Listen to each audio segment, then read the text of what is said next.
During my sister's awards speech, she grinned at the crowd and said, "My sister's the family pity case. 3 kids, no ring, just bad choices." My uncle barked out, "Like mother, like daughter." The audience's laughter cut short when the CEO stood, grabbed the mic, and the air turned to ice. The elevator doors slide open and there's Jennifer already inside, her fingers wrapped around a steaming latte. She doesn't move aside to make room. Instead, she tilts her head with that practiced smile that never reaches her eyes. "Susan, darling," she purrs, loud enough for the 3 other employees to hear. "How are you managing? I mean, with everything you have on your plate." Her tone drips with false concern, each word carefully chosen to sound caring while cutting deep. I step into the cramped space, my worn shoulder bag brushing against her designer blazer. "I'm fine, Jennifer. Thank you for asking." "Oh, I'm sure you are." She exchanges a meaningful glance with Marcus from accounting. "It's just that we were discussing the quarterly reports yesterday and well..." She pauses dramatically. "Some of us were wondering if maybe you're spreading yourself too thin. 3 children is a lot for anyone to handle alone." Before we continue, I want to thank you for joining me in sharing these stories of workplace resilience. If you believe that hard work deserves recognition regardless of personal circumstances, please consider subscribing. It's free and helps us reach more women who need to hear this. Now let's see how this unfolds. The elevator climbs slowly, each floor feeling like an eternity. Marcus shifts uncomfortably. Sarah from marketing suddenly finds her phone fascinating. But Jennifer's eyes never leave my face, waiting for me to crack. "My work speaks for itself," I reply evenly, though my pulse quickens. "Of course it does, sweetie. Of course it does." The doors open at the 15th floor and Jennifer glides out first, her heels clicking against the marble. As she passes the reception desk, I catch her whispered words to Linda. Bless her heart. She's trying so hard. I walk past the break room where conversations halt mid-sentence. Through the glass partition, I see Uncle David leaning against the counter, his coffee mug raised like he's making a toast. "Some people just weren't built for the corporate world," he declares to his small audience. "Takes a certain kind of strength, you know? A certain kind of foundation." His eyes find mine through the glass and his smile turns predatory. "He's my mother's brother, the man who bounced me on his knee when I was 5, who taught me to ride a bicycle in his driveway. Now he treats me like a cautionary tale at family gatherings, a whispered warning about what happens when women make poor choices." My desk sits in the corner of the open office space, positioned where everyone can see my every move. It wasn't always this way. 6 months ago I had a proper cubicle near the window. But then Jennifer got promoted to team leader, and suddenly there was a restructuring that left me exposed and isolated. I power up my computer and dive into the Morrison account files. The numbers don't lie, even when people do. This client represents 30% of our quarterly revenue, and I've been managing their portfolio for 3 years without a single complaint. But somehow, Jennifer's been taking credit for the relationship in meetings I'm mysteriously never invited to attend. My phone buzzes with a text from Emma's school. Parent conference needed regarding math grades. Another buzz. Soccer practice moved to 4 p.m. Then another. Pediatrician appointment confirmed for tomorrow. I type responses quickly, scheduling conflicts dancing in my head like a complex equation I can't quite solve. The woman at the next desk glances over, her expression mixing pity with judgment. She has 1 child and a husband who picks up slack. She doesn't understand that my world operates on borrowed time and sheer determination. "Susan." The voice belongs to Margaret from HR, standing beside my desk with a manila folder clutched against her chest. Her smile looks rehearsed, the kind they practice in corporate training seminars. "Could I speak with you for a moment?" "In my office." The walk down the hallway feels endless. Colleagues peek over computer screens, their curiosity barely concealed. Jennifer appears in her doorway, arms crossed, watching the procession with satisfaction. Margaret's office smells like vanilla air freshener and broken dreams. She settles behind her desk, the folder still pressed against her body like a shield. "There's been some concern," she begins carefully, "about your recent performance metrics." I lean forward slightly. "What specific concerns?" "Well..." She opens the folder, revealing printed emails and what looks like a handwritten note. "There have been reports of missed deadlines, incomplete projects, and general distraction." The lies hang in the air between us. I pull out my phone and scroll through my completed task list, my email confirmations, my project timestamps. Everything documented, everything on time, everything exceeding expectations. Here's my actual performance record, I say, sliding the phone across her desk. Every deadline met. Every project completed ahead of schedule. Every client satisfaction survey rating me excellent or outstanding. Margaret's eyes dart between the screen and the folder. The evidence is undeniable, but so is the pressure she's receiving from somewhere higher up the chain. I see, she murmurs. Well, perhaps there's been some miscommunication. No apology comes. We both know none will. The afternoon drags on with the weight of unspoken accusations. I work through lunch, solving problems that others create, fixing errors that somehow get attributed to my oversight. The office gradually empties as 5 o'clock approaches, but I remain determined to finish everything perfectly. The janitor, Carlos, appears with his cart around 7:30. He's worked here longer than anyone, invisible to most but always kind to me. Still here, Miss Susan? He shakes his head with gentle disapproval. You work harder than anyone in this building. His words carry genuine warmth, such a contrast to the cold calculation I've faced all day. For a moment, my carefully constructed walls threaten to crumble. Thank you, Carlos. Just finishing up. He nods and continues his quiet work, humming softly under his breath. The melody is familiar, something my mother used to sing while doing dishes. The memory catches me off guard, bringing unexpected tears to my eyes. The parking garage echoes with my footsteps as I finally head home. My car, a 10-year-old sedan with a dent in the passenger door, sits under a flickering fluorescent light. I slide behind the wheel and rest my forehead against the steering wheel for just a moment, allowing myself this small weakness in the darkness where no one can see. At home, chaos greets me as usual. Emma needs help with algebra, Michael's soccer uniform needs washing for tomorrow's game, and little Sophie has created what she calls art with markers on the kitchen wall. But then Sophie runs to me with a piece of construction paper, her gap-toothed grin lighting up the room. Look, Mama. I drew you at work. The crayon figure sits behind an enormous desk, wearing what appears to be a golden crown.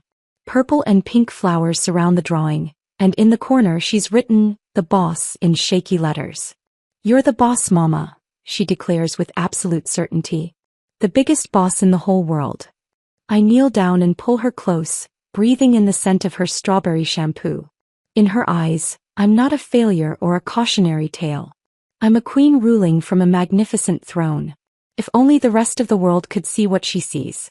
The invitation arrives 3 days later, slipped under my apartment door like a secret message. Golden script on cream paper announces the company's annual awards gala. No envelope, no postmark, just the card itself with a handwritten note in the corner. You deserve to see this. A friend. I stare at the elegant lettering, knowing full well my name wasn't on the original guest list. Jennifer's explanation about the bounced email still echoes in my memory, delivered with that practiced innocence she's perfected over the years. Friday evening finds me standing before my closet's meager offerings. The black dress from my sister's wedding 5 years ago hangs beside 2 blazers and a collection of sensible work clothes. I slip into the dress, its fabric slightly loose now from months of skipped lunches and stress-induced weight loss. The mirror reflects someone trying too hard to belong in a world that's made it clear she doesn't. The hotel ballroom glitters with crystal chandeliers and designer gowns that cost more than my monthly rent. I enter through the side entrance, hoping to avoid the main reception line where Jennifer holds court with the other executives' spouses. My thrift store heels click softly against marble floors as I navigate toward the back corner, seeking the shadows where I can observe without being seen. Champagne flutes clink like tiny bells throughout the room. Conversations flow in clusters around award nominees, each group radiating the kind of confidence that comes from never questioning your place in the hierarchy. I recognize faces from morning meetings and elevator encounters, but here they wear different masks, relaxed, powerful, untouchable. A waiter approaches with a silver tray. Champagne, miss. Thank you. The glass feels foreign in my hand, too delicate for someone accustomed to coffee mugs and water bottles. Jennifer's laughter carries across the room, bright and sharp as breaking glass. She's surrounded by a circle of admirers, her red dress commanding attention like a beacon. Uncle David stands nearby, his chest puffed with borrowed importance, basking in reflected glory. The lights dim as dinner concludes and the awards ceremony begins. I press myself against the back wall, partially hidden by a decorative column. The CEO takes the podium, his presence commanding immediate silence. He speaks about innovation, dedication, and the company's bright future. His eyes sweep the room but never land on my corner. This year's Employee Excellence Award, he announces, goes to someone who exemplifies our core values of integrity, perseverance, and leadership. The spotlight finds Jennifer before her name is even called. She glides toward the stage like she owns every inch of marble beneath her feet. The applause builds as she accepts the crystal trophy, her smile radiant under the bright lights. "Thank you," she begins, her voice carrying easily through the sound system. "This award means everything to me. But I couldn't have achieved this without learning from examples, both positive and negative." My stomach tightens. Something in her tone shifts, becomes more personal, more pointed. "I want to dedicate this award to someone very special in my life. My dear sister Susan." She pauses, letting the name hang in the air. The family pity case. 3 kids, no ring, just bad choices stacked on top of more bad choices. The room erupts in surprised laughter. Some people glance around, trying to spot the target of this unexpected roast. Others simply enjoy the spectacle, comfortable in their assumption that this person isn't among them. My hands tremble against the champagne flute. The crystal grows slippery with perspiration as Jennifer continues her performance. "Susan teaches us all what not to do," she declares with mock sincerity. "How not to manage a career, how not to handle relationships, how not to raise children properly. She's a walking cautionary tale for modern women everywhere." Uncle David's voice booms from his table near the front. "Like mother, like daughter." His timing is perfect, practiced as if they've rehearsed this moment. The laughter swells, feeding on itself, growing louder and crueler with each passing second. Faces turn in my direction now, following pointing fingers and knowing glances. The shadows that once protected me now feel like a spotlight, exposing every flaw, every failure, every moment of struggle. My fingernails dig crescents into my palms. The champagne glass threatens to slip from my grip. Don't cry here. Not in front of them. Not when they're watching for exactly that reaction. Jennifer raises her trophy high, basking in the applause that feels more like an execution than a celebration. "To family dysfunction," she calls out, prompting another wave of laughter. Then something changes. A chair scrapes against marble with unusual force. The laughter begins to falter, replaced by confused murmurs. Heads turn toward the sound. The CEO stands at his table, his expression unreadable but his posture radiating quiet authority. The room falls silent with stunning swiftness, as if someone had flipped a switch. Even Jennifer freezes mid-gesture, her trophy still raised but her smile beginning to waver. He walks toward the podium with measured steps, each footfall echoing in the sudden silence. Jennifer steps aside reluctantly, confusion flickering across her features. The CEO takes the microphone with steady hands. "Ladies and gentlemen," he begins, his voice calm but carrying an undercurrent of steel.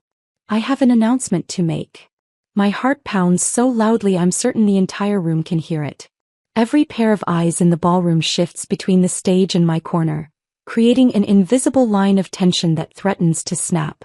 7 days from now," he continues, his gaze finding mine across the crowded room, "I will marry Susan Patterson, the most hard-working, dedicated, and admirable employee this company has ever known. You're all invited to witness our union." The silence explodes into chaos. Gasps ripple through the crowd like shockwaves. Jennifer's crystal trophy slips from her fingers, shattering against the stage floor with a sound that seems to echo forever. Uncle David's champagne glass hovers halfway to his mouth, his jaw slack with disbelief. "And one more thing," the CEO adds, his voice cutting through the growing murmur of voices. His eyes never leave mine, steady and unwavering. "My future wife will be making decisions about staffing and personnel matters going forward. I trust her judgment completely." The words hit the room like a thunderclap. Jennifer's face drains of color. Uncle David finally sets down his glass with shaking hands. The carefully constructed hierarchy of the evening crumbles in real time. I stand frozen against my column. The CEO extends his hand toward me, A silent invitation to step out of the shadows and into a light I never dared imagine could be mine. I walk toward his outstretched hand through a sea of frozen faces. Each step feels surreal, as if I'm watching someone else's life unfold from a great distance. The ballroom remains silent except for the whisper of my dress against my legs and the soft clink of broken crystal being swept away. His fingers close around mine, warm and steady. "Shall we?" he murmurs, and together we leave the stunned crowd behind. The ride home passes in a blur of streetlights and racing thoughts. He follows me in his car, hazard lights blinking through my rearview mirror like a strange beacon. At my apartment complex, he walks me to the door without speaking, simply nods goodnight and drives away. Inside, the babysitter looks up from her textbook with sleepy eyes. "How was your evening, Mrs. Patterson?" "Eventful," I manage, paying her and watching her gather her things. Once she's gone, I check on the children. Emma curled around her stuffed elephant. Michael sprawled across his bed with soccer cleats still on, Sophie clutching a crayon in her sleep. I pour a glass of water and sit at my kitchen table, still wearing the black dress that now feels like a costume from another life. My phone screen lights up with notifications. 17 missed calls. 42 text messages. The first few are from coworkers. "OMG, is this real? Girl, what just happened? Call me immediately." Then the tone shifts. Unknown numbers with messages that make my skin crawl. "Gold digger. Pathetic. Using your body to get ahead." Jennifer's number appears repeatedly. "Answer your phone. We need to talk. This isn't over." Uncle David's contact shows 5 missed calls and 1 voicemail. I delete it without listening.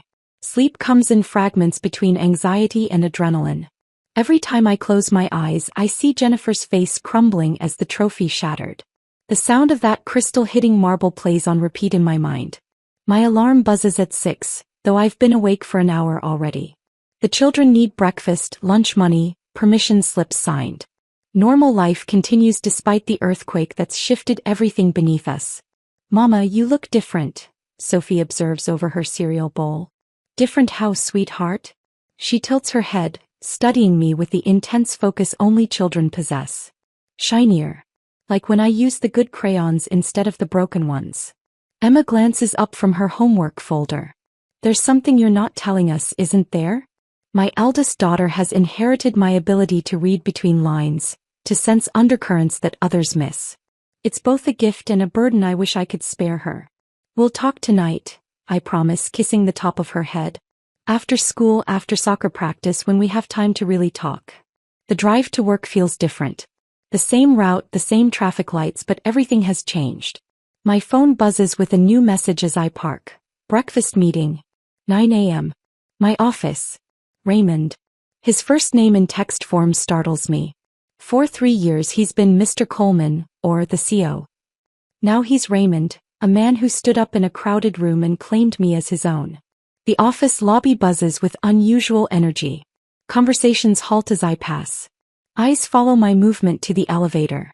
The security guard, usually invisible behind his desk, actually nods at me with something resembling respect.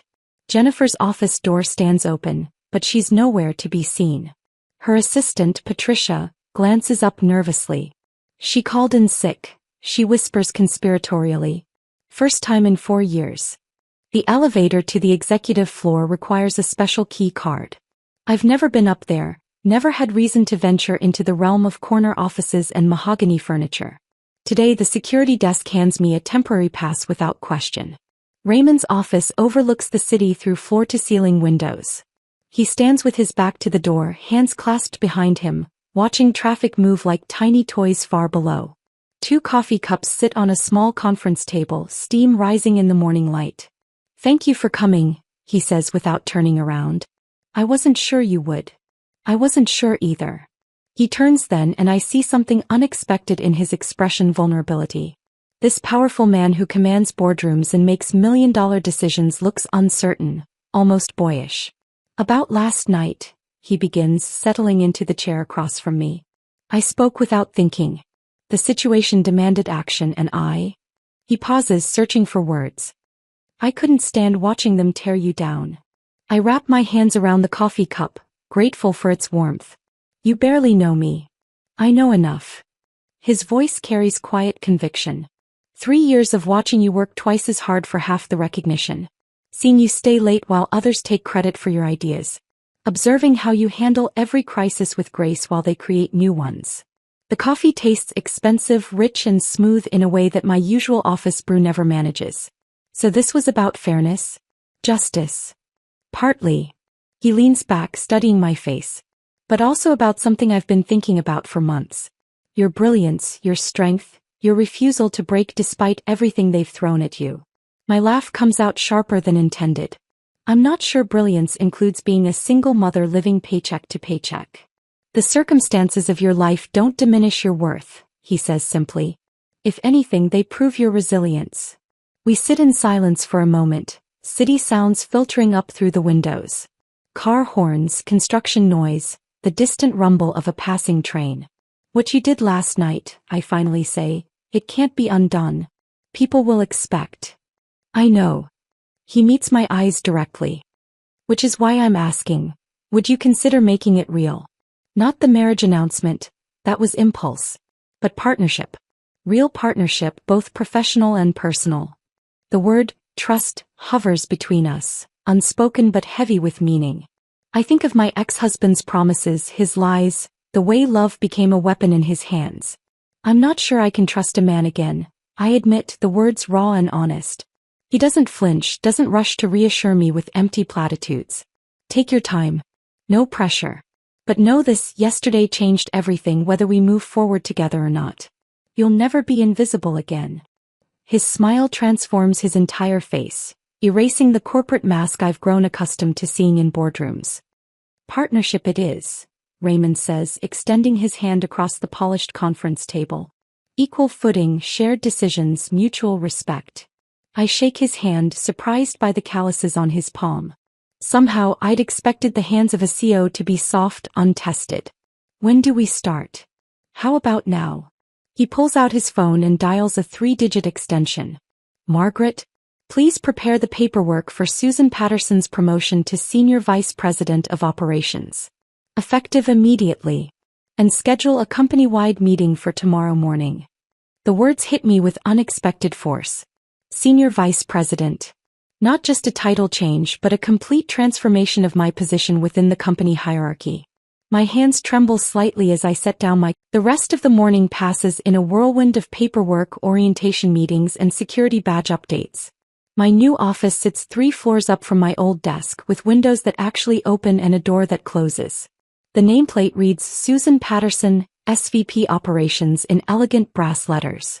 By lunch, the whispers have begun. I'm standing in line at the cafeteria when I hear Jennifer's voice behind me, pitched just loud enough to carry. It's so obvious what's happening here. Some people will do anything to climb the ladder. Her friend Marissa responds with practiced shock. You don't really think she's sleeping her way to the top? What else would you call it? One day she's nobody, the next she's practically running the company. I turn around slowly, meeting Jennifer's eyes directly. Is there something you'd like to say to my face, Jennifer? Her cheeks flush, but she lifts her chin defiantly. Just making conversation about recent developments. Then let me clarify something for you. My voice carries further than I intended, causing other conversations to halt. My promotion is based on 3 years of exemplary performance, not whatever sordid fantasy you're constructing in your head. The cafeteria falls silent. Workers at nearby tables pretend to focus on their sandwiches while straining to hear every word. Jennifer's mouth opens and closes like a fish gasping for air. Before she can respond, a firm voice cuts through the tension. Ms. Hartwell, Ms. Patterson. Margaret from HR appears beside us, her expression stern. I need to speak with you both. Now. Jennifer's confidence evaporates instantly. Margaret, I was just making defamatory statements about a senior executive, Margaret interrupts. In a public space. In front of witnesses. The walk to HR feels like a death march. Jennifer's heels click frantically against the marble floor as she struggles to keep pace with Margaret's measured stride. I follow behind, watching my sister's carefully constructed world begin to crumble in real time. Margaret's office door closes with a definitive click. She settles behind her desk, fingers steepled, expression unreadable.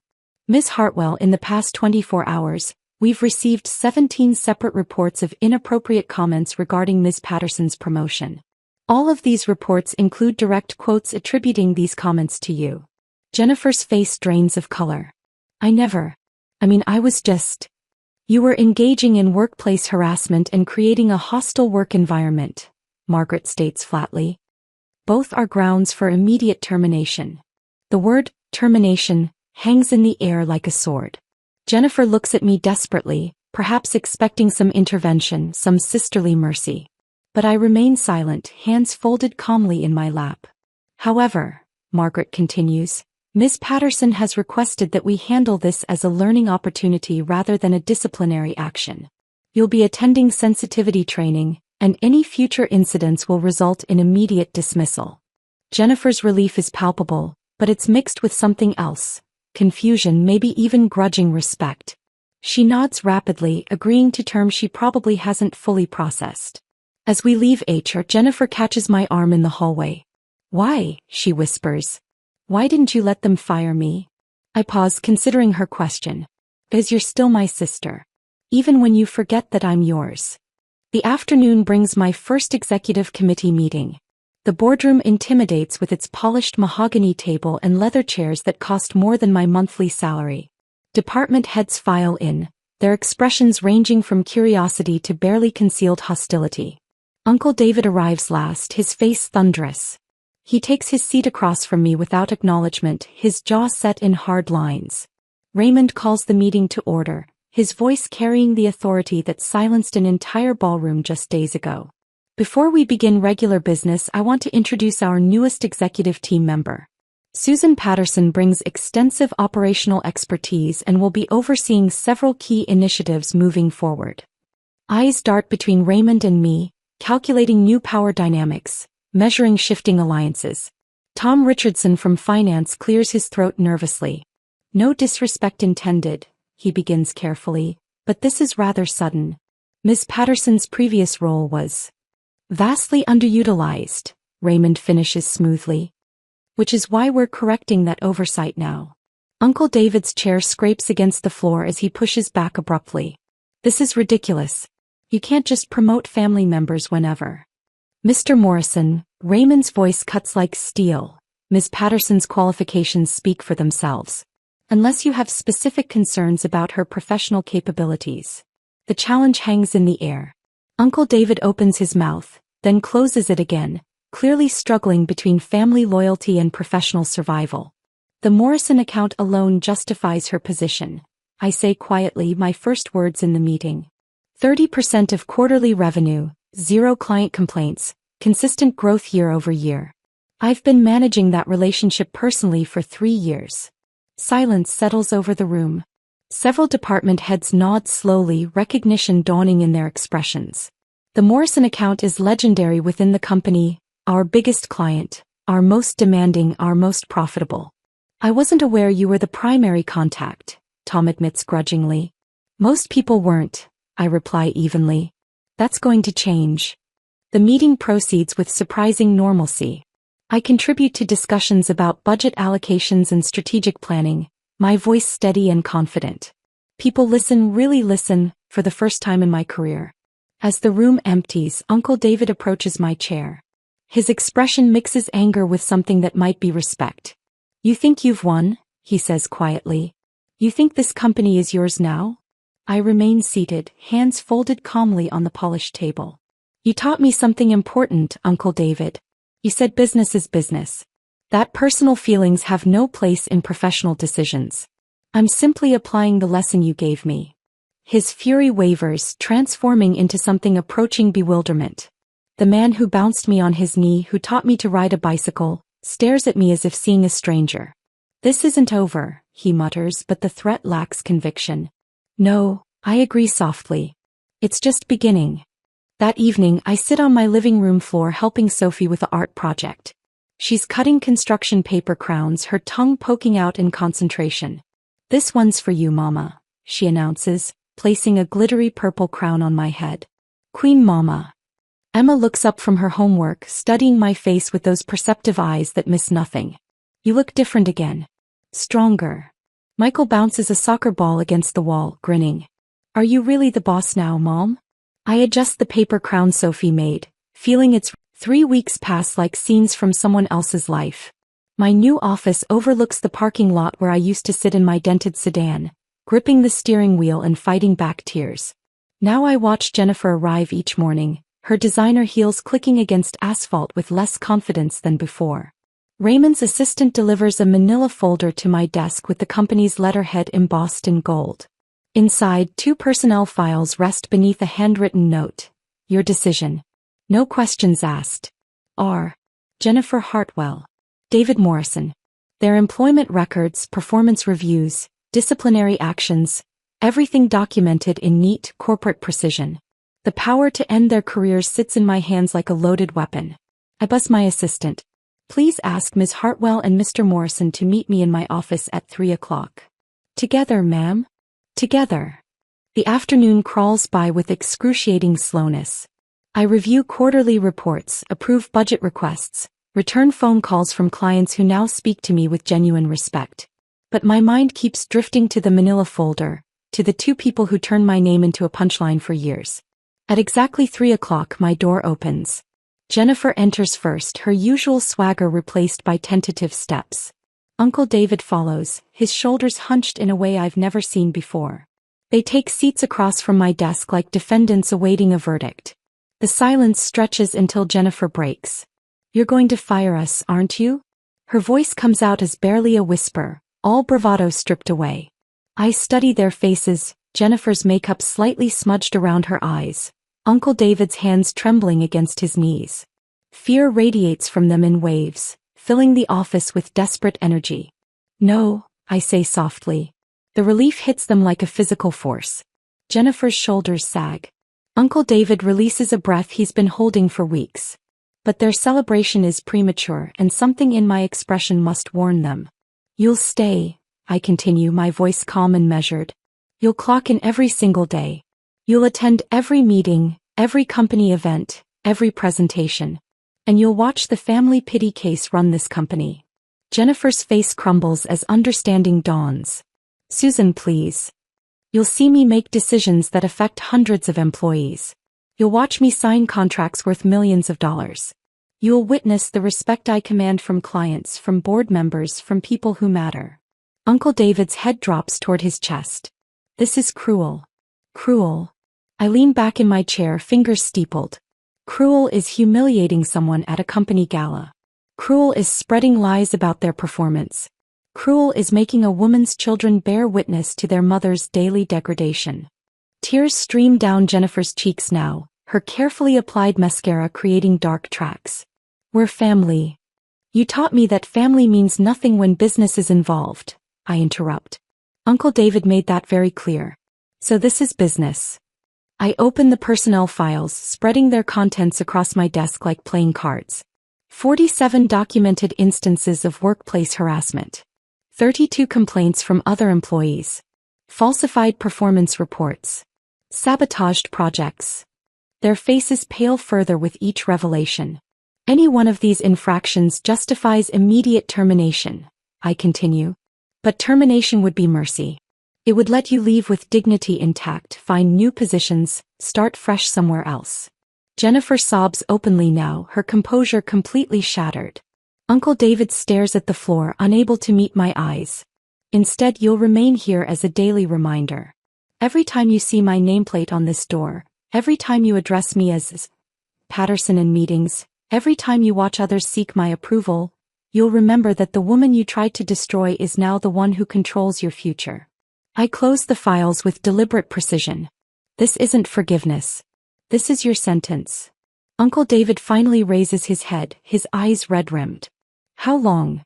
As long as it takes. For what? For you to understand what you put me through. For you to feel what it's like to be powerless while someone else holds all the cards. They leave my office in silence, their footsteps heavy against the carpeted hallway. Through my window I watch them cross the parking lot separately, 2 figures diminished by their own actions. The next morning brings an unexpected visitor. Samantha Rodriguez from the marketing department knocks on my open door, her young face bright with nervous energy. Miss Patterson? Do you have a moment? Of course. Please sit down. She perches on the edge of the chair, hands clasped tightly in her lap. I wanted to thank you for what you're doing here. I'm not sure I understand. The way you've handled everything. The promotion, the changes, even how you dealt with. She glances toward the door, lowering her voice. With the people who treated you badly. I set down my pen, giving her my full attention. What do you mean? There are others like me, she says quietly. Younger employees, women especially, who've been pushed around, overlooked, made to feel like we don't belong. Watching you stand up for yourself, seeing you succeed despite everything they threw at you. Her voice wavers with emotion. You gave us hope. The words hit me with unexpected force. All this time I'd been focused on my own pain, my own struggle for recognition. I hadn't considered that others might be watching, taking strength from my example. They told us to keep our heads down, don't make waves, be grateful for what we have, Samantha continues. But you showed us we don't have to accept that anymore. She stands to leave, then pauses at the door. You made us believe we don't have to take it anymore. After she's gone, I sit alone in my office as afternoon sunlight slants through the windows. The realization settles over me slowly, like dawn breaking across a landscape I hadn't noticed before. This isn't just about Jennifer and Uncle David anymore. It's not even about my own vindication. Somewhere along the way, my personal battle became something larger, a symbol of possibility for everyone who's ever been underestimated, overlooked, or pushed aside. My phone buzzes with a text from Emma. Mom, Lily's mom said you're famous at work now. Is that true? I smile, typing back, not famous, sweetheart. Just finally visible. Through my office window, I see Jennifer walking toward the building, her steps slower than usual. Tomorrow she'll sit in another meeting where I lead discussions and make decisions. Tomorrow Uncle David will witness me commanding respect from people who once dismissed us both. But now I understand that my victory isn't really about making them watch. It's about showing everyone else, the Samanthas, the overlooked, the underestimated, that power structures can change, that voices can be heard, that pity cases can become the people writing the rules. The cruelest kindness isn't keeping them here to suffer. It's letting them witness the birth of something they never thought possible, a world where people like me don't just survive but thrive. The transformation begins with small changes that ripple outward like stones thrown into still water. My first executive decision, the policy passes unanimously, though I catch Jennifer's bitter expression across the conference table. Within months, productivity increases by 18%. Turnover drops to historic lows. The company culture shifts from fear-based competition to collaborative excellence, and our clients notice the difference immediately. I launched the Women's Leadership Initiative on a crisp October morning, standing before an audience of female employees who once whispered about my struggles in break rooms. Now they listen with genuine attention as I outline mentorship programs, leadership training, and clear pathways for advancement. Every woman in this room has something valuable to contribute, I tell them. Our job is to make sure those contributions are seen, heard, and rewarded. Samantha Rodriguez raises her hand. What about those who try to undermine us? The people who see our success as their threat. I glance toward the back of the room where Jennifer sits, her notepad untouched, her expression carefully neutral. We succeed anyway. Excellence is the best response to negativity. The applause that follows feels different from that night at the gala. This isn't shock or surprise, it's recognition, respect, solidarity. Raymond and I meet every evening now, our professional partnership deepening into something neither of us expected. We share coffee in his office as the sun sets over the city, discussing everything from budget allocations to our children's homework struggles.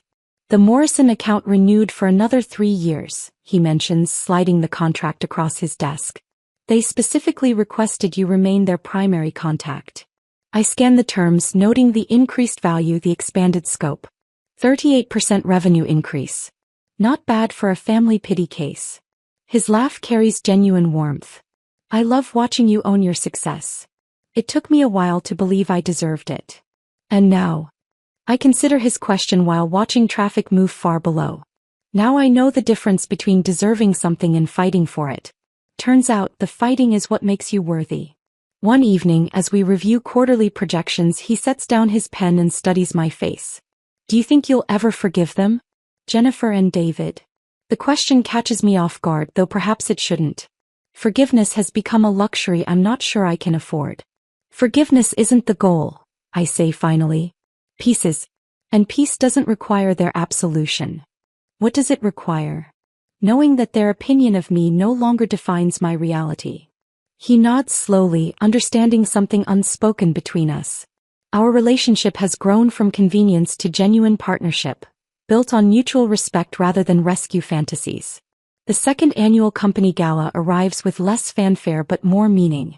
This time, I'm not hiding in shadows or wearing thrift store dresses. I stand at the podium as the evening's keynote speaker, my children seated at a front table Raymond reserved specifically for them. Jennifer and Uncle David occupy a table near the back, their presence a quiet reminder of how far we've all traveled. Jennifer's voice has grown softer over the months, her sharp edges worn smooth by daily exposure to her own irrelevance.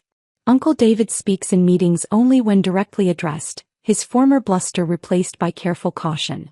Their punishment wasn't dismissal. It's watching my success unfold before their eyes, day after day, decision after decision. They clock in each morning to witness a reality they tried to prevent, a world where the woman they labeled a failure now shapes their professional future. Ladies and gentlemen, I begin, looking out at faces that now turn toward me with attention instead of pity. 1 year ago, someone in this room called me the family pity case. Tonight, I want to talk about what that really means. The room falls silent. Even the servers pause their movements. It means someone who's been counted out, written off, dismissed as insignificant. It means someone whose struggles are seen as entertainment, whose failures become cautionary tales. I pause, letting the words settle. But here's what I learned: being underestimated is actually a superpower. Laughter ripples through the audience, nervous at first, then genuine. While others were busy celebrating their assumptions about me, I was working, learning, growing, building something they couldn't see because they refused to look.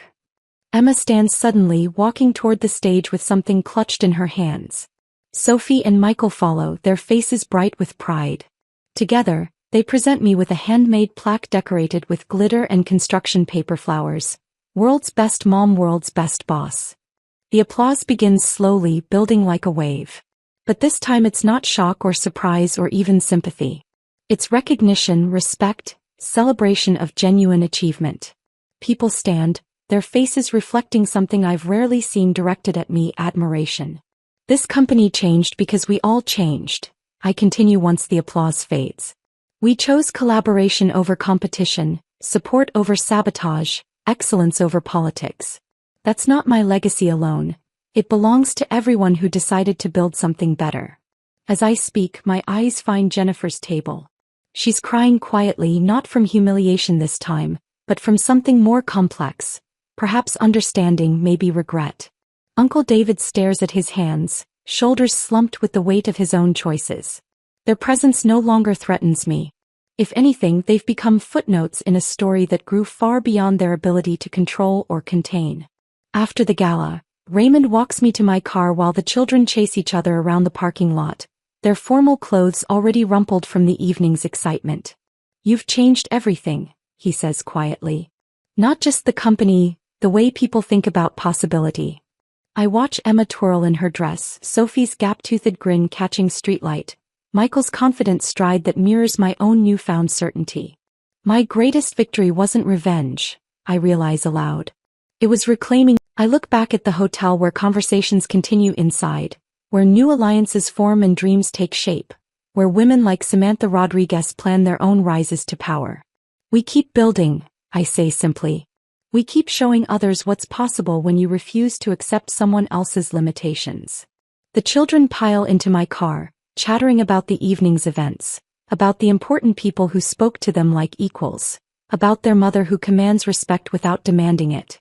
As we drive home through the city streets, I catch my reflection in the rearview mirror. The tired eyes are clearer now, the creased blazer replaced by confidence that fits better than any designer clothes. I am no longer the family pity case. I am the woman who transformed pity into power, who forged a legacy from the fire of others' cruelty, who discovered that the greatest revenge is living well enough to lift others as you rise. If this story of workplace triumph had you on the edge of your seat, hit that like button right now. My favorite part was when Susan chose cruel kindness over firing them, making them witness her success daily. What was your favorite moment? Drop it in the comments below. Don't miss more empowering stories like this. Subscribe and hit that notification bell so you never miss an upload. I'm Natalie Parker, 29, and I never thought I'd be reading these words from my own mother. Sorry, dear. This event is just for close friends and family. My phone screen blurred as I realized what she meant. My brother James wasn't inviting me to his wedding. Me. His only sister. The confusion hit first, then disbelief. James and Heather's wedding was happening without me, and somehow I wasn't considered close family. Before I continue my story, let me know where you're watching from the comments and hit that subscribe button if you've ever felt the sting of family exclusion. Growing up, James and I were inseparable. Only 3 years apart, we built elaborate blanket forts in our living room, defended each other from neighborhood bullies, and shared secret languages that drove our parents crazy. Our childhood home in suburban Minneapolis was filled with the echoes of our laughter and occasional squabbles that never lasted more than an hour. I still have the faded Polaroids of us covered in mud after rainstorms, grinning with ice cream-stained faces, and dressed as matching superheroes for Halloween 5 years straight. Everything changed when I was 12 and James was 15. The arguments between our parents grew louder and more frequent. They tried to shield us, but the tension filled every corner of our once happy home. When they finally sat us down to announce their divorce, I remember James gripping my hand under the dining table, both of us fighting tears. The custody arrangement split us physically. Mom got a job opportunity in Chicago and took me with her, while James stayed in Minneapolis with Dad to finish high school with his friends.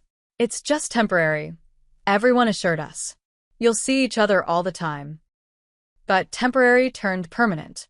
What started as monthly visits became seasonal, then just holiday gatherings. I tried everything to stay connected. Weekly phone calls that James increasingly cut short. Letters he rarely answered. When social media became a thing, I tagged him in throwback photos and sent messages that received minimal responses. Every summer until college, I spent 2 weeks in Minneapolis, but James was usually busy with sports, friends, or later internships. The gap between us widened with each passing year. By the time I finished college with my graphic design degree, our relationship existed primarily through brief family holiday gatherings and occasional text messages on birthdays. I moved into a small but stylish apartment in Chicago's Wicker Park neighborhood, landing an entry-level position at Horizon Marketing. The work was demanding but rewarding, and last year I finally received the promotion I'd been working toward. Yet despite professional success, something felt missing. My small circle of friends noticed my tendency to pour myself into work, especially after my 3-year relationship with Derek ended 6 months ago. Derek claimed I was emotionally unavailable, which stung because I'd always prided myself on being sensitive to others' needs. The breakup left me questioning my ability to maintain meaningful connections, making the upcoming family wedding seem even more important as a chance to strengthen bonds.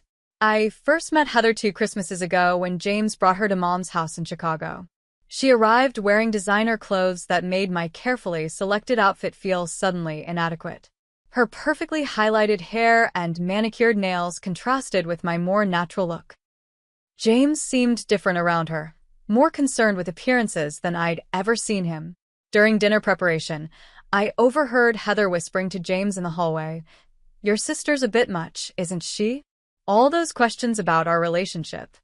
When I entered the kitchen moments later, her smile never reached her eyes. Throughout the evening, she dominated conversations, subtly redirecting topics whenever I tried to reminisce about childhood memories with James. My brother laughed at her jokes and adopted her opinions, while barely acknowledging mine.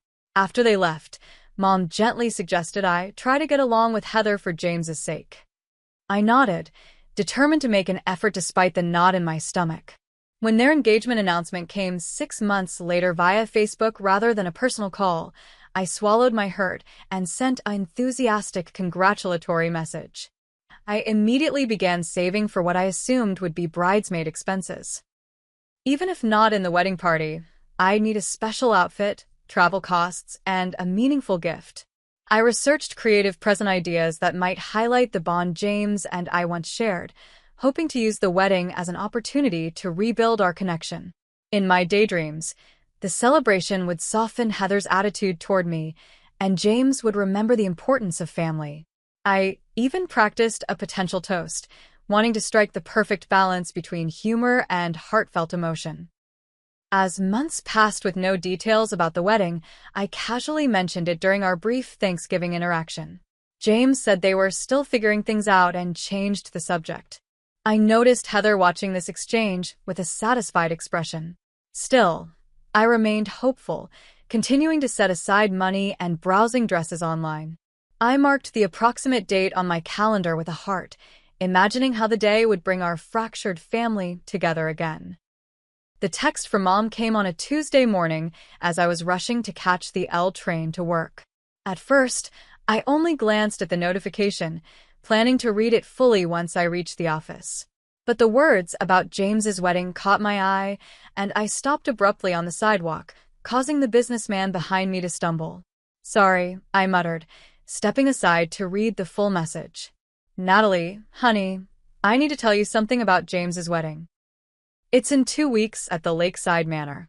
Very exclusive venue, with limited capacity. James says they've kept the guest list to just 50 people, very intimate. I'm so sorry, dear, but this event is just for close friends and family. I feel terrible about this. Call me when you can." I read it 3 times, certain I was misunderstanding. The implication couldn't be clearer, but my brain refused to process it. I was being excluded from my only brother's wedding, and my mother was delivering this news via text message. My hands shaking, I called Mom immediately, ducking into a nearby coffee shop for privacy. "Natalie, I'm so sorry," Mom answered, her voice heavy.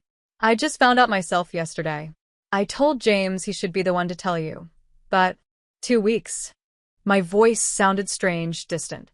"The wedding is in 2 weeks, and I'm just finding out now that I'm not invited." "I know, honey. I'm upset about it too. The venue is apparently very expensive and exclusive. They had to be selective with the guest list. But Dad is invited." I couldn't keep the bitterness from my voice. A pause. "Yes, and Linda. My stepmother, who'd been in our lives less than 5 years. Who else is going that I know? Cousin Tracy, Uncle Phil, and Aunt Diane, a few family friends." Mom's voice trailed off. "So everyone but me," I concluded flatly. James said something about Heather having a large extended family that took priority for the limited spots. "I don't agree with it, Natalie." I told him it wasn't right. "But you're still going." It wasn't a question. "He's my son," she said quietly, as if that explained everything. After promising to call me that evening, Mom hung up, leaving me standing in the bustling coffee shop feeling suddenly, achingly alone. I called in sick to work for the first time in 2 years, rode the train back to my apartment, and collapsed onto my couch. The tears came in waves as I scrolled through my phone, checking emails and texts to see if I'd somehow missed an invitation. Nothing. I called James 3 times. Each call went to voicemail. Finally, I texted him. "Just heard about the wedding for Mom. Can we talk?" 20 minutes later, his response appeared. "Sorry you found out this way. Very small venue, limited spots." I typed back. "I'm your sister. Your only sister." Another delay then. I know. Tough decisions had to be made. My fingers flew across the screen. "Can you at least call me?" An hour passed before my phone finally rang. James sounded defensive from his first hello. "Look, Nat, I don't know what Mom told you, but this isn't personal. Heather and I wanted a small wedding. Small enough for Dad's entire side of the family, but not for your sister?" I couldn't keep the hurt from my voice. "The venue only holds 50 people. Heather has a large family, and they're covering most of the costs, so they get priority over your only sibling." The implication hung in the air. "It's not like that. We had to make cuts somewhere. And honestly, Nat, you wouldn't know most people there anyway. It would probably be awkward for you. More awkward than finding out I'm not invited 2 weeks before the event." Look, we can catch up sometime after the honeymoon. Maybe you could visit us in our new place. The conversation continued in this vein, with James offering increasingly hollow excuses while I fought to maintain my composure. When he mentioned that the wedding party photos would be more cohesive this way, something inside me broke. "Congratulations on your wedding, James," I said quietly and hung up. I spent the next hour curled in a ball on my bed, feeling as though a vital organ had been removed. The rejection was absolute and undeniable. My own brother didn't consider me important enough to witness the most significant day of his life. When my doorbell rang that evening, I opened it to find Amber standing there with a bottle of wine in each hand and a bag of takeout from our favorite Thai restaurant. "Your mom called me," she explained, pushing past me into the apartment. "She's worried about you." I managed a watery smile. At least someone is. Amber listened as I recounted the conversations with Mom and James, her expression shifting from shock to indignation on my behalf. "That's beyond messed up," she declared, pouring generous glasses of wine. "And Heather is clearly behind this. She's been trying to cut you out since day one." "Maybe I should have tried harder with her," I suggested weakly. "No way. This isn't on you. She's insecure and controlling, and your brother is spineless for going along with it." Amber had never been one to mince words. "So what do I do now? Pretend it doesn't hurt? Send a gift anyway?" "Absolutely not." Amber sat up straighter. "You know what you should do? Plan something amazing for yourself that weekend. Something so great that you'll be too busy having an incredible time to even think about their stupid wedding." "Like what?" "Like that California coastal drive you've been talking about for years but never took because you're always too busy working." Amber's eyes lit up. "Think about it. Ocean views, cute towns, wine country. Way better than making small talk with Heather's judgmental relatives in some stuffy venue." For the first time that day, I felt something other than pain. A tiny spark of possibility. "I do have vacation time saved up," I said slowly. "Like a lot of it." "And the money you saved for their gift and outfit," Amber pointed out. "Invested in yourself instead." As the evening progressed and the wine flowed, the idea took root. By the time Amber left, the crushing weight on my chest had lightened slightly. I had something to consider beyond my hurt feelings, a potential path forward that didn't involve simply absorbing another familial rejection. After Amber left, I couldn't sleep. My mind raced with competing emotions, exhaustion fighting with restless energy. Around 2 a.m., I pulled out a box of old photos I kept under my bed. There was James and me building sandcastles at Lake Michigan. James teaching me to ride a bike. Me at his high school graduation, beaming with pride. The images blurred as fresh tears came. I found my journal and began writing, pouring out my hurt and confusion. As the pages filled, a pattern emerged that I hadn't fully acknowledged before. This wasn't the first time I'd been excluded. There was the graduation party, where I received a last-minute invitation after inquiring about it. The holiday gathering at Dad's, where everyone had inside jokes from a previous dinner I hadn't been told about. James forgetting to mention he was in Chicago for a business trip until the day he was leaving. The sun was rising when I finally closed the journal, emotionally drained but with newfound clarity. I'd spent years making excuses for being an afterthought in my brother's life, always assuming I needed to try harder, be more understanding, make myself more acceptable. The wedding was merely the most blatant example of a dynamic that had been building for years. "I deserve better than this," I whispered to the empty room, surprised by how right the words felt. After a few hours of fitful sleep, I woke with unexpected determination. If I wasn't one at the wedding, I wouldn't waste that weekend feeling sorry for myself. Amber was right about the California trip. I talked about it for years, saving magazine articles and creating Pinterest boards of coastal highways and charming towns. I opened my laptop and began researching flights to San Francisco. The prices were high on such short notice, but not impossible. I could fly into San Francisco, rent a car, and drive south along Highway 1, spending a few days exploring before flying home from Los Angeles.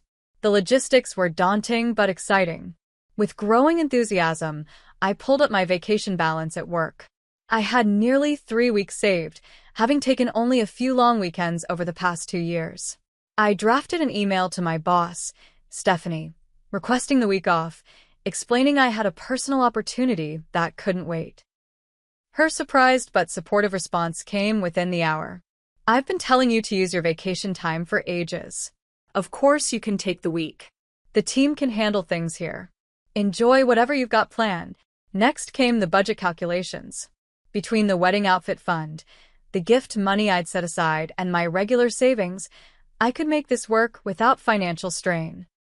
I allocated funds for flights, a rental car, accommodations, meals, and activities, with a cushion for spontaneous adventures.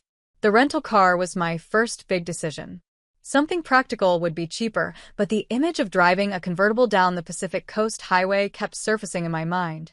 You only live once, I muttered, selecting the convertible option on the booking site. The confirmation email brought a rush of excitement that temporarily overshadowed my hurt feelings. For accommodations, I decided against major hotel chains, instead researching boutique inns and bed and breakfasts along my route. I booked 2 nights at a Victorian B&B in Mendocino, 2 nights at a rustic lodge near Big Sur, and 2 final nights at a beachfront hotel in Santa Barbara. Each place had character and excellent reviews, promising experiences far removed from cookie-cutter hotel rooms. Between bookings, I researched activities. I made reservations for a wine-tasting tour in Sonoma, found information on the best hiking trails with ocean views, and identified the most highly recommended local restaurants. I even splurged on a sunset sailing excursion in Santa Barbara for my final evening, determined to end the trip on a magical note. The more I planned, the more my excitement grew, though it remained tinged with underlying sadness. While browsing swimsuits online during my lunch break, I suddenly wondered what dress Heather had chosen, if James would wear the blue suit he looked so handsome in. The thought sent me into a brief spiral of melancholy before I firmly redirected my focus to sunscreen reviews. That weekend, I went shopping for vacation essentials. In a boutique I normally considered outside my budget, I found myself drawn to clothes I wouldn't typically choose, bolder colors and styles than my usual understated wardrobe. I tried on a bright turquoise sundress that made my eyes pop and flowing palazzo pants that swished dramatically when I walked. Looking in the dressing room mirror, I barely recognized myself, but in a good way. I bought them both, along with a wide-brimmed hat and oversized sunglasses, embracing the California aesthetic with unexpected enthusiasm. "You're reinventing yourself," Amber declared when I modeled my new purchases for her. "This trip is already changing you." I wouldn't go that far. I laughed, but privately wondered if she might be right. 3 days before my departure, Mom called, sounding hesitant. "How are you doing, honey? I've been worried." "I'm okay," I said, and was surprised to realize it wasn't entirely a lie. "Actually, I'm going to California. Taking that coastal drive I've always wanted to do." "California?" Her surprise was evident. "During the wedding weekend?" "Exactly during the wedding weekend," I confirmed. I had vacation time, and it seemed like the perfect opportunity. A pause, then. "Good for you, Natalie." I mean that. "Thanks, Mom." I hesitated before adding, "I'd rather not talk about the wedding details if that's okay." "Of course." Another pause. "Will you send me pictures from your trip?" "Every day," I promised, warmed by her request. "Natalie," Mom's voice softened, "I want you to know I'm proud of you. For taking this trip, for handling everything with such grace. Not everyone would respond this way." Her words brought unexpected tears to my eyes. "Thanks, Mom. That means a lot." As I packed the night before my departure, carefully folding my new clothes alongside travel guides and sunscreen, I felt a complex mix of emotions. The hurt of rejection remained, but it now shared space with anticipation and a newfound sense of agency. Whatever happened at the wedding I wasn't invited to, I would be creating my own memories, ones that didn't depend on anyone else's approval or inclusion. The morning of my departure dawned clear and promising. I woke before my alarm, feeling both nervous and exhilarated. My carefully packed suitcase stood by the door, my travel documents and itinerary neatly organized in a folder. Everything was ready. As I waited for my rideshare to the airport, my phone chimed with a text from my cousin Tracy, helping set up for rehearsal dinner tonight. Wish you could be here. Miss you. My stomach clenched. Tracy didn't know I hadn't been invited. The realization that my absence was being noticed, but not questioned, made me momentarily reconsider the trip. Was I being impulsive? Overreacting? Should I stay in Chicago? Make myself available in case James changed his mind? The doubts evaporated when my phone buzzed again with notification that my driver had arrived. This was no time for second-guessing. I grabbed my suitcase, locked my apartment door, and stepped into the warm June morning, leaving my uncertainties behind. The flight to San Francisco passed in a blur of mediocre coffee, a forgettable movie, and fitful naps. When we finally touched down, the California sunshine greeted me through the airplane window, bright and welcoming. I navigated the airport with surprising ease, following signs to the rental car agency, where my reserved convertible awaited. Special occasion? The rental agent asked as he handed over the keys to a gleaming blue Mustang convertible. Just treating myself, I replied, feeling a small thrill at how true those words were. The initial drive through San Francisco traffic was intimidating, but once I crossed the Golden Gate Bridge and hit the coastal highway, everything changed. With the top down and the Pacific Ocean stretching endlessly to my right, I felt a freedom I hadn't experienced in years. The wind whipped my hair, carrying away the lingering heaviness in my chest. I turned up the radio, singing along at the top of my lungs to songs I hadn't heard since college. My first destination was a small coastal town 3 hours north of San Francisco. The winding road hugged cliffsides and dipped through redwood groves, each turn revealing views more spectacular than the last. I stopped frequently at scenic overlooks, taking photos and breathing in the salt-tinged air. For those hours, James and his wedding felt very far away. The Victorian bed and breakfast I'd booked exceeded my expectations. A blue and white gingerbread house perched on a bluff overlooking the ocean. It looked like something from a storybook. The innkeeper, Sylvia, a silver-haired woman with kind eyes and weathered hands, greeted me warmly. "Welcome to Seacliff Inn, Natalie. You're in the lighthouse room, our best suite." She led me up a curved staircase to a spacious corner room with windows on 2 sides, all offering spectacular ocean views. A 4-poster bed dominated the space, alongside antique furnishings and fresh flowers on the writing desk. "It's beautiful," I breathed, setting down my bags. "Dinner is served in the garden at 7, but there's wine and cheese in the parlor now if you'd like to join the other guests." Sylvia paused at the door. "Traveling alone?" "Yes," I admitted. "First solo trip, actually. Those are often the most memorable." She smiled knowingly. "Any special occasion bringing you to our shores?" Something about her grandmotherly presence invited confidence. "Actually, I'm not attending my brother's wedding. I wasn't invited." The words felt strange to say aloud. Rather than offering platitudes or awkward sympathy, Sylvia nodded thoughtfully. "Family can be complicated. Sometimes the greatest gift they give us is the push to do something we might not have done otherwise." She gestured to the ocean view, like discovering this. Her perspective was refreshingly different from the pity I'd anticipated. I hadn't thought of it that way. "Join us for wine if you feel like company, or enjoy the solitude. Both have their merits." With that, she left me to settle in. After unpacking, I found myself drawn to the parlor, where several other guests were gathered. I sipped local wine and listened to their conversations, occasionally contributing but mostly enjoying the novel experience of being unknown, undefined by family connections or history. No one here had any expectations of me. The freedom was intoxicating. I slept deeply that night, lulled by the distant sound of waves. The next morning, I woke early and borrowed a trail map from the front desk. Sylvia had recommended a coastal path that led to a secluded beach, perfect for morning reflection.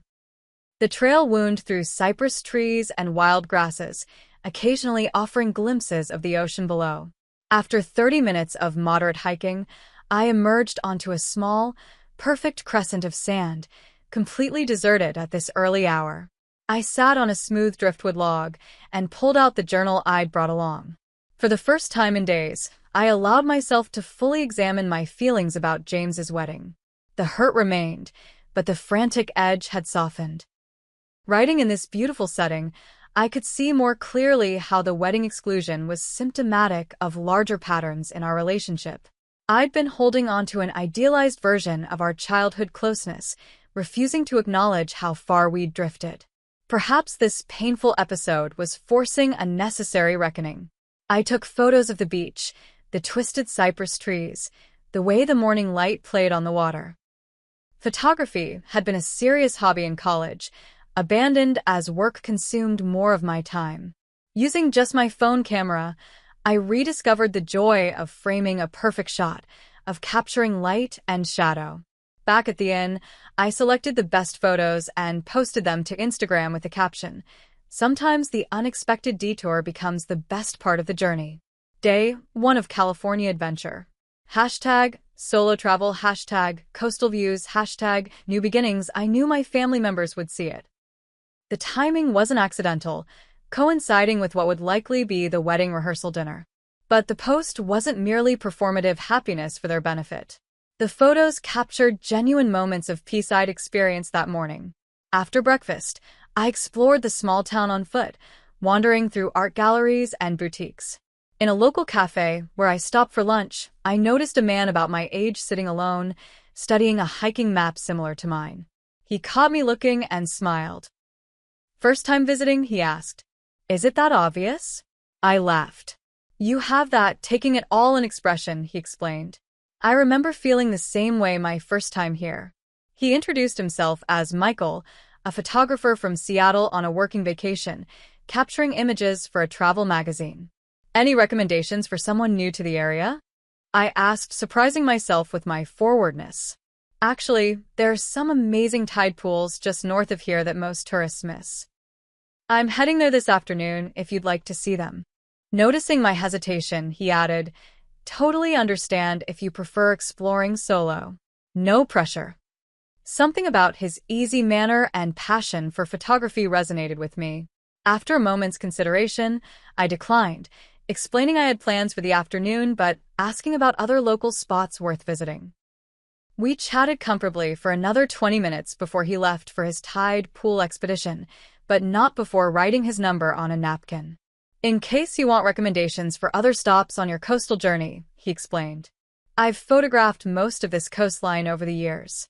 I tucked the napkin into my purse, not sure if I'd use it, but pleased by the interaction. It had been months since I'd connected so easily with someone new, especially a man.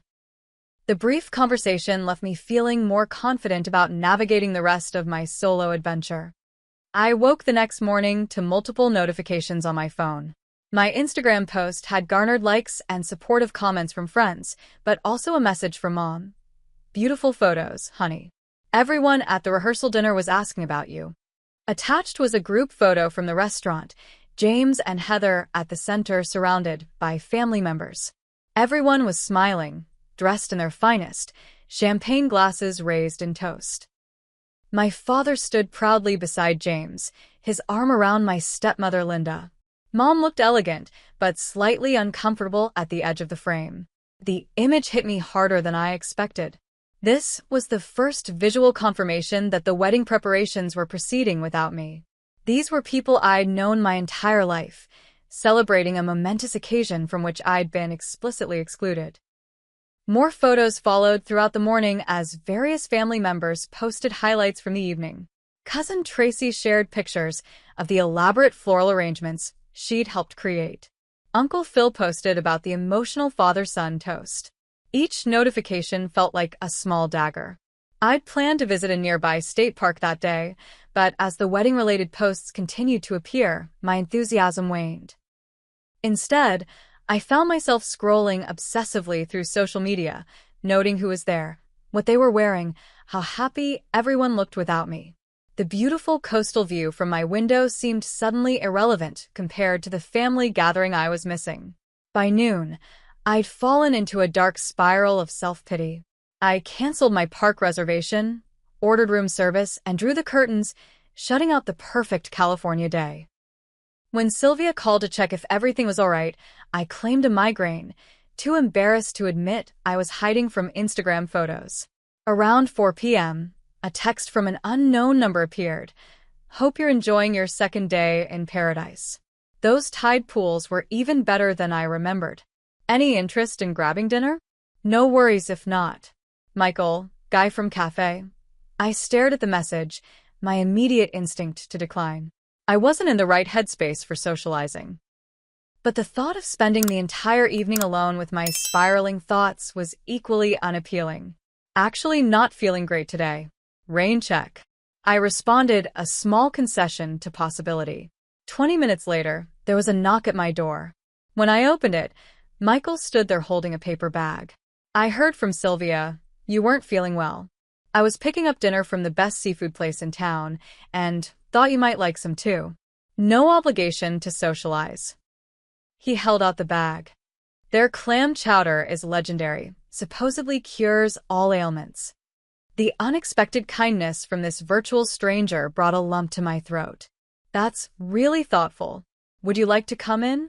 I'm not actually sick, just. I gestured vaguely. Having a rough day? He supplied gently. Something like that. We set up dinner on the small table by the window. Michael opened the curtains I'd closed, letting in the golden late afternoon light and the distant sound of waves. The meal was indeed excellent, the chowder rich and comforting. Initially, I kept the conversation superficial, asking about his photography work and Seattle life. But something about his attentive listening and lack of judgment made me gradually lower my guard. The truth is, I finally admitted, my brother is getting married tomorrow, and I wasn't invited. I expected surprise or the awkward sympathy I'd received from friends back home. Instead, Michael nodded thoughtfully. Family complications. I'm familiar with those. You've been excluded from a sibling's wedding. Not exactly. But my sister didn't speak to me for 3 years after I missed her college graduation for a work assignment. Families have a unique ability to hurt us because they matter so much. His understanding created a space where I felt safe sharing more. I told him about James, our childhood closeness, the gradual drift, and finally the wedding exclusion. As I spoke, the emotions I'd been suppressing surged to the surface. The worst part is wondering what I did wrong, I confessed. Was I not supportive enough? Too opinionated? Did I offend Heather somehow? I keep replaying every interaction, looking for the moment I became dispensable. From what you've described, this sounds like it's about them, not you, Michael said quietly. Your brother avoiding conflict, his fiancée establishing control. You're just caught in the crossfire. Maybe, I acknowledged. But knowing that doesn't make it hurt less. No, he agreed. It doesn't. We talked for hours, the conversation flowing naturally from my family situation to broader topics. Michael shared his own complicated family dynamics, including the reconciliation with his sister that took years to achieve. His perspective was both compassionate and practical, untainted by the emotional investment my friends at home brought to their advice. When he finally left around 10, I felt lighter. The wedding photos hadn't disappeared from social media, but they'd lost some of their power to wound me. Before going, Michael suggested meeting the next morning for sunrise at a nearby lighthouse. It's the perfect place to watch the day begin, he said. And tomorrow might be a day when you need something beautiful to focus on. I agreed without hesitation, setting my alarm for 5 a.m. The wedding day dawned clear and perfect, exactly the weather every bride hopes for. I deliberately avoided checking social media upon waking, instead focusing on preparing for the lighthouse excursion. Michael was waiting in the inn's parking lot, 2 takeout coffee cups in hand. Ready for something magnificent, he asked. The lighthouse stood on a rocky promontory, accessible by a narrow path that wound through coastal grassland. We reached it just as the sky began lightening, taking seats on a stone bench facing east. In comfortable silence, we watched the horizon transform from deep blue to lavender to fiery orange as the sun emerged from the ocean. I've photographed hundreds of sunrises, Michael said quietly. They never get old. Each one is completely unique, never to be repeated exactly the same way again. The simple observation resonated deeply. This sunrise, this moment, was uniquely mine. No matter what was happening in Minneapolis today, I was here, witnessing something beautiful that would never exist in precisely this form again. After the sunrise, Michael suggested a day of exploration. I know some hidden beaches only locals visit. Places so beautiful they make you forget everything else temporarily. I hesitated, then made a decision. I turned off my phone entirely. Lead the way. The day that followed was one of the most unexpectedly wonderful of my life. Michael took me to a series of secluded coves accessible only by unmarked trails. We spotted sea lions basking on distant rocks, collected perfectly smooth sea glass, and discovered tide pools teeming with starfish and anemones. His knowledge of marine life and coastal geology transformed what would have been merely pretty views into fascinating discoveries. Around midday, we stumbled upon a small-town festival celebrating the start of salmon season. Local restaurants had set up booths offering fresh seafood, while artisans displayed handmade crafts. A band played lively folk music in the town square, where several couples were dancing. Hungry? Michael asked, nodding toward the food stalls. We sampled grilled oysters, fish tacos, and local craft beer, sitting on a low stone wall overlooking the harbor. The festive atmosphere was contagious, and when Michael suggested joining the dancers, I surprised myself by agreeing. I should warn you, I'm not very good. I laughed as he led me to the square. Perfect. Neither am I. What we lacked in skill, we made up for in enthusiasm.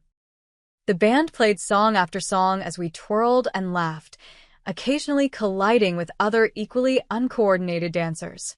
For those precious hours, I didn't think once about James or his wedding. I was fully present in my own experience, creating memories that belonged solely to me. Throughout the day, I took dozens of photos, documenting not just the scenery but moments, Michael explaining the life cycle of a tide-pool creature, our shadows on the sand, our hands holding fresh sea glass. The images captured genuine joy, not the forced smiles I might have worn at the wedding. As evening approached, Michael suggested dinner at a cliffside restaurant known for its sunset views. Perfect ending to a perfect day, he said. Unless you're tired of my company by now. Not even close, I admitted, surprising myself with how true it was. The restaurant perched dramatically on the edge of a cliff, its windows offering uninterrupted views of the Pacific. A hostess led us to a corner table where the sunset would be most spectacular. As we settled in, I finally turned my phone back on, feeling emotionally prepared to face whatever wedding updates awaited me. Immediately, notifications flooded the screen. Multiple missed calls from Mom and Amber, text messages, voicemails, social media alerts. My heart raced, assuming something terrible had happened. The first voicemail was from Mom, her voice tight, with controlled stress. Natalie, honey, I don't know if you're checking messages today, but things aren't going well here. There was a huge thunderstorm. The outdoor ceremony had to be moved inside at the last minute, and there's been one disaster after another. Call me when you can. The second voicemail from Amber was more explicit. Girl, you're missing the wedding from hell. Your brother and Heather had a massive fight right before the ceremony about some last-minute guests she invited without telling him. Then her cousin got drunk and knocked over the cake during the reception. It's a total disaster. Karma is real. Call me. With shaking hands, I checked Instagram. The carefully curated wedding photos had given way to more candid shots showing a cramped indoor space, guests looking uncomfortable in the heat, and most tellingly, James and Heather standing apart in group photos, their smiles strained. Then came a text from a number I immediately recognized, though it rarely appeared on my screen. James. Hey, Nat, really messed up not having you here today. Everything that could go wrong did. Heather and I had a huge fight about family. Missing you. Can we talk when I'm back? I stared at the screen, a whirlwind of emotions battling within me. Part of me felt a vindictive satisfaction that the perfect wedding had imploded. Another part ached for my brother, imagining his disappointment on what should have been a joyous day. And beneath it all was confusion about how to respond to this sudden acknowledgement of my absence. Bad news? Michael asked gently, noticing my expression. Complicated news, I replied, then found myself sharing the updates about the wedding disasters. How does that make you feel? He asked after I finished. I don't know, I admitted. Part of me wants to say, I told you so, or feel like it's cosmic justice. But mostly I just feel sad. Sad that it went poorly for James. Sad that I'm still affected by all this even from hundreds of miles away. Sad that part of me cares so much about a day I wasn't welcome to attend. Those are all valid feelings, Michael said. There's no rulebook for how to process something like this. As the sun began its descent toward the horizon, painting the sky in spectacular oranges and pinks, my phone rang. James. My hand hovered over the screen, uncertain. I can give you privacy if you want to take that, Michael offered. I shook my head. Not right now. This moment is too beautiful to interrupt. I silenced the phone, promising myself I'd call back after dinner. We ordered local specialties and a bottle of wine, watching as the sunset transformed from golden to deep crimson. The conversation flowed easily, moving from childhood memories to travel dreams to favorite books. As darkness fell and stars appeared above the ocean, I felt a curious peace settling over me. When dinner ended, we walked along a path following the cliff edge, the restaurant lights fading behind us and the sound of waves crashing below. I finally felt ready to return James's call. Do you mind? I asked Michael.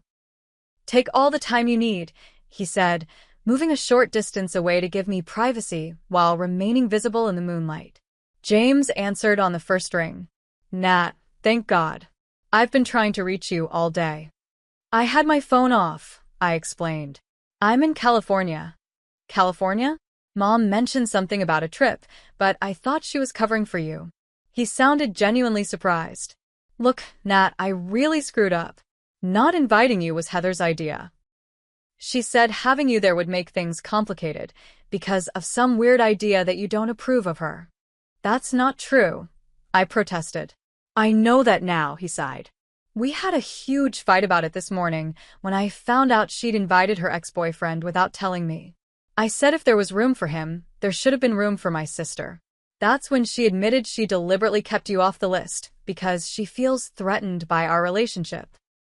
What relationship? I couldn't keep the bitterness from my voice. We barely talk anymore, James. That's on me, he admitted, his voice breaking slightly. I've been a terrible brother. After today's disaster, I'm seeing things more clearly. The ceremony was a mess, the reception worse. Dad got into an argument with Uncle Phil, Heather's mother criticized everything, and Heather herself spent half the reception in tears or arguing with me. All I could think was how you would have known exactly what to say to make everyone laugh and relax the tension. His words touched a vulnerable place in my heart, but I remained cautious. I appreciate you saying that, but it doesn't erase how hurt I was. I know, he said quietly. I'm not asking for instant forgiveness. Just a chance to try to make things right when we get back from the honeymoon. If Heather and I even go on one after today. The rawness in his voice was unfamiliar. James had always maintained a careful composure, rarely showing vulnerability. This unfiltered honesty suggested a genuine breaking point. I'd like to try, I said finally. But things need to change, James. I can't keep being an afterthought in your life. You won't be, he promised. Today made me realize what really matters. And it's not impressing Heather's family or having the perfect wedding photos. After we hung up, I stood motionless, watching the moonlight on the water. The conversation had shaken me, reopening wounds I thought I'd begun to heal while simultaneously offering hope I hadn't dared to entertain. Michael approached cautiously. Everything okay? I'm not sure, I answered honestly. My brother just apologized. Said excluding me was a mistake. That he wants to make things right. That sounds positive, Michael ventured. It does, I agreed. But I'm feeling overwhelmed. Part of me wants to believe him, to jump at this chance to repair our relationship. Another part is afraid of being hurt again if nothing actually changes. What does your instinct tell you? I considered the question carefully. That he's sincere in this moment. Whether that translates to lasting change remains to be seen. But I want to give him the chance to try. That seems wise, Michael said. Holding the door open without abandoning your boundaries. We walked back toward the restaurant in comfortable silence. The emotional turmoil of the call had left me drained but oddly calm. For the first time since learning about the wedding, I felt I had reclaimed some power in the situation. I wasn't simply reacting to rejection. I was making conscious choices about how to proceed. Thank you, I said suddenly, stopping to face Michael. For today. For listening. For showing me beautiful places when I needed beauty most. It was my pleasure, he said simply. Sometimes the universe puts the right people in each other's paths at exactly the right moment. As we drove back to the inn under a canopy of stars, I realized he was right. Had I been at the wedding, I would have missed this day of discovery, both of the California coast and of my own resilience. The pain of exclusion had pushed me into an experience I might otherwise never have had. Whatever happened with James going forward, I had found something valuable in this detour. Not just beautiful memories of tide pools and dancing, but a renewed sense of my own worth independent of family approval. The certainty that I could create joy for myself even when doors closed before me. It wasn't the lesson I'd expected to learn on this trip, but perhaps it was the one I needed most. The remaining days of my coastal journey took on a different quality after James's call. The sharp edge of hurt had softened, replaced by cautious optimism about the future of our relationship. I continued north along Highway 1, stopping at the planned destinations, but also discovering unexpected treasures along the way. Michael and I exchanged contact information before parting, promising to stay in touch. I'll be in Chicago for a photography conference in September, he mentioned casually. Maybe I could buy you dinner, hear how things turned out with your brother. I'd like that, I replied, surprised by how much I meant it. Our connection had developed with remarkable ease, free from the forced quality of first dates or the baggage of mutual friends. Just two people recognizing something valuable in each other at a moment when both were open to the possibility. The drive to Big Sur offered some of the most spectacular scenery yet, the road winding precariously between mountains and sea. I stopped frequently to hike short trails to viewpoints, each more breathtaking than the last. At Julia Pfeiffer Burns State Park, I watched a waterfall cascade directly onto the beach, creating a scene so perfect it seemed almost artificial. At each stop, I journaled about not just what I was seeing but what I was feeling and learning. The entries evolved from raw hurt to deeper reflection on patterns in my life, particularly my tendency to seek validation from others rather than defining my own worth. The rustic lodge near Big Sur became my base for exploring ancient redwood groves and hidden beaches. Each night, I returned pleasantly exhausted from physical activity, my mind clearer than it had been in months. I continued posting photos to social media, no longer concerned about who might see them or what they might think, simply sharing moments that brought me joy. Mom called daily for updates, clearly delighted by my adventures. You sound different, she observed during one call. More, I don't know, centered? I feel different, I admitted. Like I'm remembering parts of myself I'd forgotten. In Santa Barbara, my final destination, I splurged on the promised sunset sailing excursion. As the catamaran glided through golden waters, dolphins suddenly appeared alongside, playing in the boat's wake. Their graceful, joyful movements brought unexpected tears to my eyes, a physical manifestation of the beauty I'd been absorbing throughout the journey. That evening, sitting on my hotel balcony overlooking the ocean, I wrote a final entry in my travel journal. When James's wedding invitation never came, I felt erased, as if a lifetime of sisterhood could be so easily dismissed. The pain was real and valid. But what began as an escape from hurt has become something far more significant. This journey forced me to see myself as the protagonist of my own story rather than a supporting character in someone else's. The greatest gift has been rediscovering joy that belongs solely to me, not dependent on anyone else's inclusion or approval. The sunrise at the lighthouse. Sea glass warming in my palm. Dolphins dancing in golden light. These moments are mine alone, perfect in their singularity. I don't know what will happen with James. I hope his words translate into meaningful change. But I know now that my happiness can't hinge on his choices or anyone else's. Whatever comes next, I'll face it with the clarity and strength I've found here on this coast.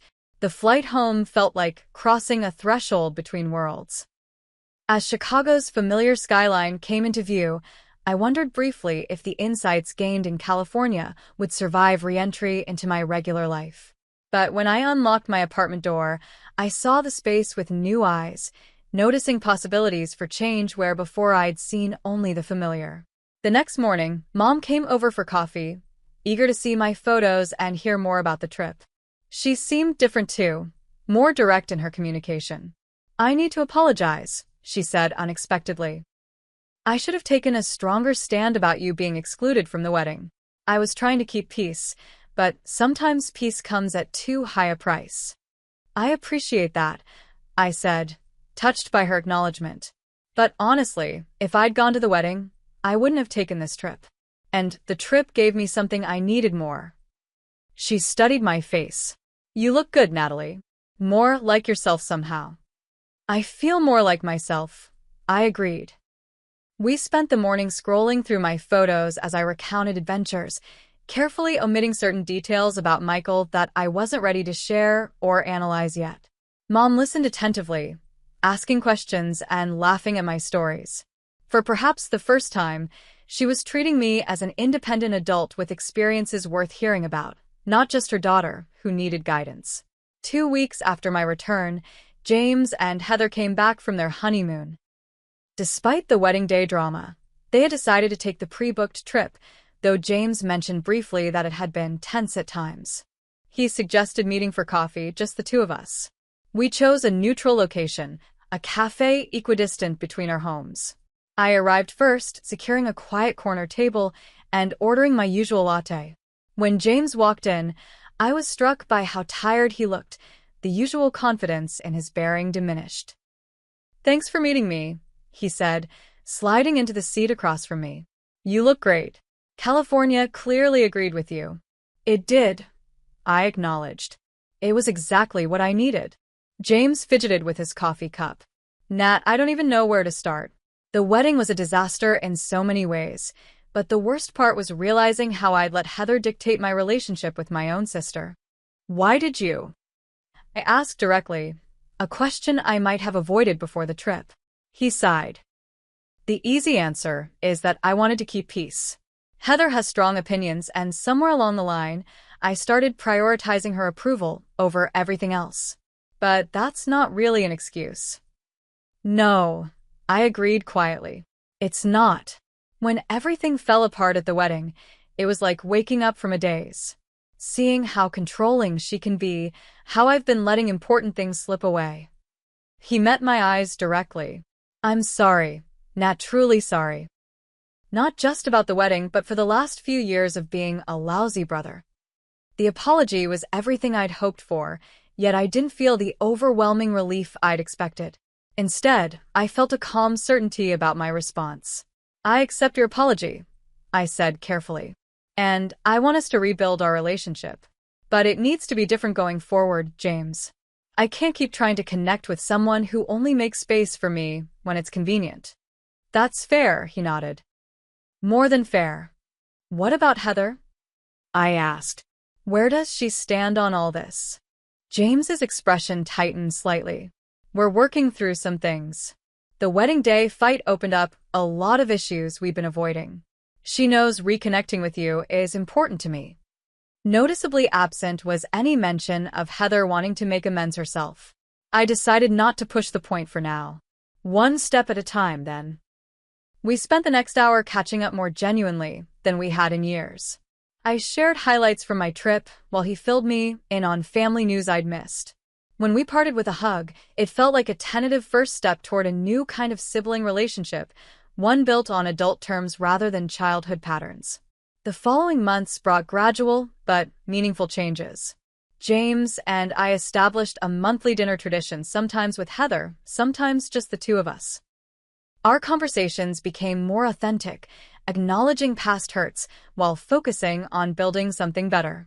Heather remained somewhat distant, but civil, occasionally showing glimpses of warmth that suggested potential for a real relationship eventually. More significant were the changes in my own life. The California trip had awakened something dormant in me, a passion for photography and travel that had been buried under work responsibilities and relationship concerns. I invested in a proper camera and began taking weekend trips to nearby state parks, building a portfolio of nature photography. When Michael visited Chicago in September as promised, our connection picked up as naturally as if no time had passed. Over dinner, I shared the developments with James and my renewed interest in photography. Michael listened attentively, offering encouragement and practical advice based on his professional experience. "You have a good eye," he said, scrolling through my recent photos. "There's real potential here." His visit extended to the weekend, then to occasional return trips when his work brought him to the Midwest. We navigated the complexities of distance with phone calls and shared photo projects, building something that felt both exciting and grounded. 6 months after the wedding that excluded me, I made a decision that would have been unthinkable before my impromptu California journey. I approached my boss about reducing my hours at the marketing firm to pursue freelance photography work on the side. To my surprise, she was supportive, helping me structure a 4-day workweek that allowed time for my growing side business. My first paid photography job came through a connection of Michael's, documenting a small local festival similar to the one we'd stumbled upon in California. The work was challenging but exhilarating, combining technical skills with the ability to capture authentic moments of joy and connection. James attended my first gallery showing, a small affair at a local coffee shop displaying my nature photography. "I had no idea you were this talented," he admitted, studying a dramatic shot of Lake Michigan at dawn. "Why didn't I know this about you?" "Maybe you never asked," I said, but without bitterness. "Or maybe I'm just discovering it myself." The holiday season brought the first family gathering since the wedding. The dynamics had shifted subtly, but significantly. Mom spoke her mind more freely. James made conscious efforts to include me in conversations. I felt less desperate for approval, more comfortable simply being present without performing for acceptance. When Amber commented on the changes, saying, "Whatever happened in California transformed you," I had to reflect on the truth in her observation. The trip that began as an escape from rejection had become a journey toward self-discovery. The wedding exclusion that felt like erasure had ultimately pushed me to define myself more clearly than ever before. 1 year after the fateful text from Mom, I found myself planning another solo adventure, this time to the Pacific Northwest, with potential plans to meet Michael in Seattle afterward. As I researched hiking trails and ferry schedules, I realized how profoundly my perspective had shifted. The exclusion from James's wedding would always remain a painful memory, but I now recognized it as a turning point rather than merely a wound. Sometimes the doors that close before us force us to find new pathways we might never have discovered otherwise. Sometimes being left out of someone else's story compels us to write our own more boldly. I still had complicated feelings about family, still worked on setting healthy boundaries with James and navigating the tentative truce with Heather. But these challenges no longer defined me. They were simply parts of a larger life that included newfound passions, strengthened friendships, and a growing sense of purpose independent of others' approval. Have you ever experienced a painful rejection that ultimately led you to something better? I'd love to hear your stories in the comments below. Sometimes our greatest growth comes from our deepest hurts, and sharing these journeys can help others find their way through similar challenges. If this story resonated with you, please hit the like button and subscribe for more real-life experiences. Thank you for joining me on this journey, and remember that sometimes the most beautiful destinations aren't on any map you plan to follow.